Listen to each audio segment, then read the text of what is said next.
ಪ್ರಶಾಂತಿ, ಎಷ್ಟು ಚರ್ಚೆ ಸಮಸ್ಯೆಗಳ ಮೂಲ ಜನರಲೈಸೇಷನ್ ಅಂತ ಅನ್ಸೋದಿಲ್ವಾ ನಿಮಗೆ? ಈ ನಮ್ಮದೊಂದು ಹ್ಯಾಬಿಟ್ ಇದೆ, ಅಂದರೆ ಎಲ್ಲವನ್ನೂ ಒಂದು ಬ್ರ್ಯಾಕೆಟ್ಗೆ ಹಾಕಿ ಇಡ್ತಾ ಹೋಗ್ತೇವೆ. ಇದು ಧರ್ಮಗ್ರಂಥ, ಎಲ್ಲ ಧರ್ಮಗಳು ಶಾಂತಿಯನ್ನು ಬೋಧಿಸುತ್ತವೆ, ಯಾವ ಧರ್ಮವೂ ಹಿಂಸೆಯನ್ನು ಬೋಧಿಸುವುದಿಲ್ಲ. ಈ ಬ್ರ್ಯಾಕೆಟ್ಗೆ ಹಾಕಿ ಇಟ್ಟು ಸಮಸ್ಯೆನ ಇಲ್ಲಿಗೆ ತಂದು ಇಟ್ಟಿದ್ದೀವಿ. ಅದು ನೋಡಿ, ಭಾರತದ ವೈವಿಧ್ಯಮಯವಾಗಿರ್ತಕ್ಕಂಥ ಭಾರತದಲ್ಲಿ ವೈವಿಧ್ಯಮಯ ವಾದಗಳಿರ್ತವೆ. But that is what democracy is all about. ಆದರೆ ನನಗನ್ಸುತ್ತೆ ಇವತ್ತಿನ ಸಂದರ್ಭದಲ್ಲಿ, ಇವತ್ತಿನ ಕಾಂಟ್ಯಾಕ್ಸ್ನಲ್ಲಿ ಈ ರೀತಿಯ ಬೋಧನೆಗಳ ಅವಶ್ಯಕತೆ ಮನುಷ್ಯನಿಗೆ ಇಂಡಿವಿಜುವಲ್ ಜಾಸ್ತಿ ಇದೆ. ಹೌದು.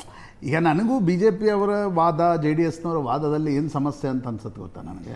ಅವ್ರು ಗೀತೆಯ ಒಂದು ಶ್ಲೋಕವನ್ನು ಓದಲ್ಲ. ಅವರು ಕೇಳಿ, ಅವ್ರಿಗೆ ನೈನಂ ಛಂದಂತಿ ಶಸ್ತ್ರಾಣಿ ನೈನಂ ದಹತಿ ಪಾವಕಃ ಒಂದು ಹೇಳ್ತಾರೆ, ಕರ್ಮಣ್ಯವಾಧಿಕಾರಸ್ಥೆ ಮಾ ಫಲೇಷು ಕದಾಚನ. ಅಲ್ಲಿಗೆ ಭಗವದ್ಗೀತೆಯ ಅಧ್ಯಯನ ಮುಗಿತು. ನಾನು ಅದನ್ನು ಜನರಲೈಸ್ ಮಾಡ್ತಾರೆ. ಕೆಲವರ ವಾದವನ್ನು ನಾನು ಹೇಳಿದೆ.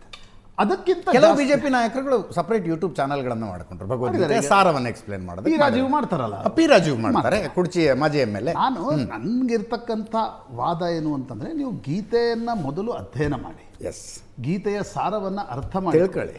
ಈಗ ಇಷ್ಟೆಲ್ಲ ವಾದ ಮಾಡುವ ರಾಜಕಾರಣಿಗಳು ಇಷ್ಟಾಗಿ ಭ್ರಷ್ಟರಾಗಿದ್ದಾರೆ. ಹಾಗಾದರೆ ಗೀತೆಯನ್ನು ಬೋಧಿಸಬೇಕು ಅಂತ ಹೇಳುವ ಪಕ್ಷದಲ್ಲೂ ಭ್ರಷ್ಟ ರಾಜಕಾರಣಿಗಳಿದ್ದಾರಲ್ಲ, ಮೊದಲು ಅವ್ರಿಗೆ ಬೋಧಿಸಿ. ಮತ್ತೆ ಹೌದು, ನಾನು ಕಡ್ಡಾಯ ಮಾಡಬೇಡಿ ಅಥವಾ ಕಡ್ಡಾಯ ಮಾಡಿ ಅಂತಕ್ಕಂಥದ್ದು ವ್ಯಾಪಕ ಚರ್ಚೆ ಆಗಲಿ. ಪ್ರಶಾಂತ್ ನಾಥ್ ಹೇಳಿದರು, ಅಜಿತ್ ಹನುಮಕ್ನವ್ರು ಹೇಳಿದರು ಅಂತಕ್ಕಂಥದ್ದಲ್ಲ. ಆದರೆ ನನಗೆ ಆ್ಯಸ್ ಎನ್ ಇಂಡಿವಿಜುವಲ್ ಅನಿಸುತ್ತೆ, ಇವತ್ತಿನ ಕಾಲಘಟ್ಟದಲ್ಲಿ ಈ ರೀತಿಯ ನೈತಿಕ ಬೋಧನೆಯ ಅವಶ್ಯಕತೆ ಇನ್ನೂ ಜಾಸ್ತಿ ಆಗಿದೆ.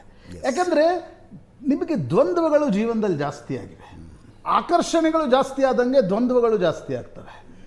ನಿಮಗೆ ಏರಿಳಿತ ಜೀವನದಲ್ಲಿ ಜಾಸ್ತಿ ಆಗಿದೆ ಇವತ್ತಿನ ಸಂದರ್ಭ. ಹೌದು ಹೌದು.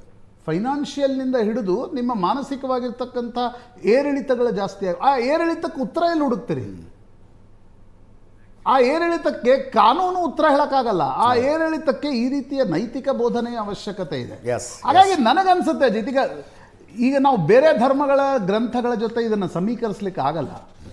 ಭಗವದ್ಗೀತೆಯಲ್ಲಿ ಅಷ್ಟನ್ನು ಅರ್ಥ ಮಾಡಿಸೋದು ಭಗವದ್ಗೀತೆಯಲ್ಲಿ ನಿಮಗೆಲ್ಲೂ ಕೂಡ ಇಲ್ಲ ಈ ಪೂಜಾ ಪದ್ಧತಿಯನ್ನು ಮಾಡಿ, ಕರ್ಮ ಮತ್ತು ಭಕ್ತಿಯನ್ನು ಹೇಳಲಾಗಿದೆ.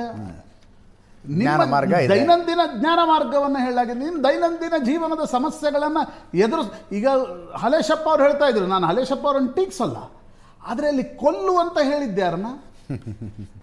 ಸತ್ಯ ಅಸತ್ಯಗಳ ನಡುವಿನ ಯುದ್ಧದಲ್ಲಿ ಈಗ ಆಪರೇಷನ್ ಸಿಂಧೂರ್ ನಡೀತು. ನೀವು ಆಪರೇಷನ್ ಸಿಂಧೂರನ್ನು ಯಾಕೆ ಆಪರೇಷನ್ ಸಿಂಧೂರ್ ಮಾಡಿದರೆ ಅಲ್ಲೊಂದು 1000 ಜನ ಸತ್ರು ಅಂತ ನೋಡ್ಲಿಕ್ಕಾಗತ್ತಾ?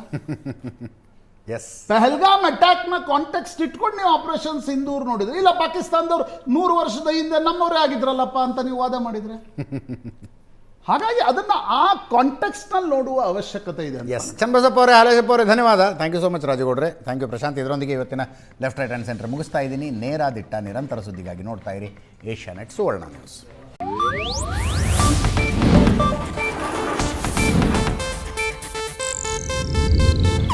ಇದು ಏಷ್ಯಾನೆಟ್ ನ್ಯೂಸ್ ನೆಟ್ವರ್ಕ್ ಪ್ರಸ್ತುತಿ.